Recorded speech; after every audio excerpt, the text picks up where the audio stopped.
Have you ever looked back at a relationship and thought, if they loved me, why couldn't they just love me the way I needed? That question keeps people stuck for years. Because if they loved you, then why the mixed signals? Why the disappearing? Why the broken promises? Why did they keep coming back only to leave again? Today, I want to introduce you to one word that completely changed the way I understand relationships: capacity. And once you understand it, you'll stop confusing love with the ability to build a healthy relationship, because those are two very different things. One of the biggest lies we've been sold is this: if someone really loves you, they'll figure it out. It sounds romantic. It's in movies, songs, books. But in real life, it's simply not true.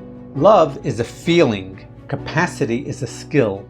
Love is an emotion. Capacity is what someone is actually capable of doing with that emotion. Those aren't the same thing. Someone can love you and still not know how to communicate, still avoid conflict, still disappear when things get serious, still shut down emotionally, still make you feel lonely inside the relationship. That doesn't automatically mean they were pretending. Sometimes it means their capacity never matched their feelings. Think of it like this. Imagine someone has a tiny coffee cup. You need a bucket of water. They desperately want to help you. They keep pouring that little cup into your bucket. And again, you become frustrated, they become frustrated. Neither of you is wrong. The problem is you're asking a coffee cup to be a bucket. That's capacity. It isn't about desire. It's about what someone can consistently give. This is where so many people get trapped, because they stop looking at capacity and they fall in love with potential. I know they can change. I've seen glimpses. I've seen the loving side. I know who they really are. Maybe, maybe not.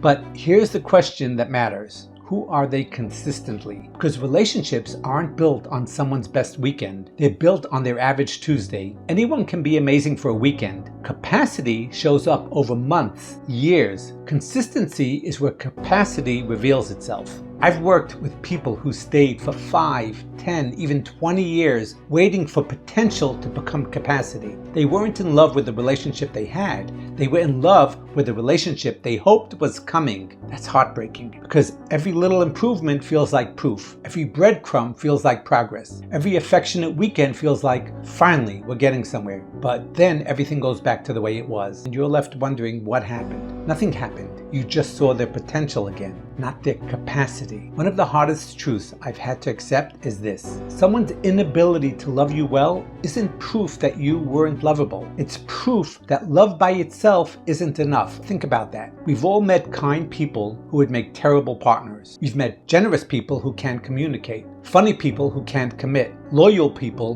who completely shut down emotionally, good people, limited capacity. Those two things can exist together. Now, here's where I want to challenge you. Stop asking, do they love me? Start asking, what is their capacity today? Not 6 months from now, not after therapy they might never do, not after they finally realize what they lost. Today. Can they communicate? Can they repair after conflict? Can they tolerate closeness without pulling away? Can they stay emotionally present when things get difficult? Can they be consistent? Because consistency isn't just a nice quality. It's one of the clearest signs of emotional capacity. I think this is why so many people stay trapped in emotionally unavailable relationships. They're measuring feelings instead of measuring functioning. Those aren't the same thing. Imagine hiring a pilot. He says, I really want to fly this plane. That's wonderful. Can he actually land it? Because desire without ability doesn't get you home safely. Relationships work the same way.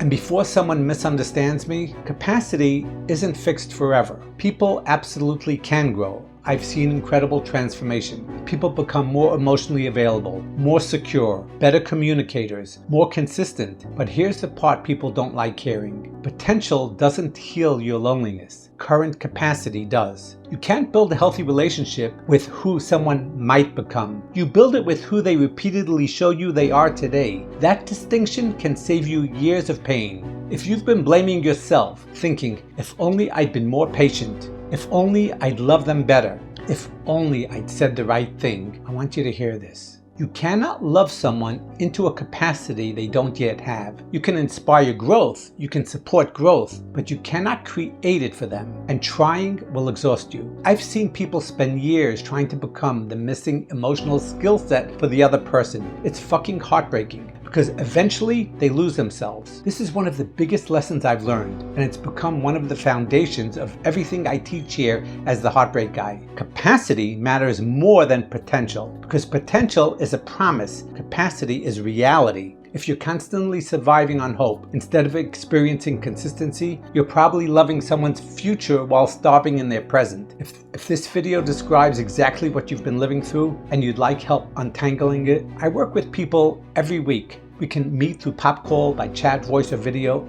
and work together one-on-one. You'll find the link in my bio whenever you're ready. And I want to leave you with this. Don't build your future around someone's promises. Build it around their capacity. Because love may begin with feelings, but healthy relationships are sustained by what someone is actually able to give.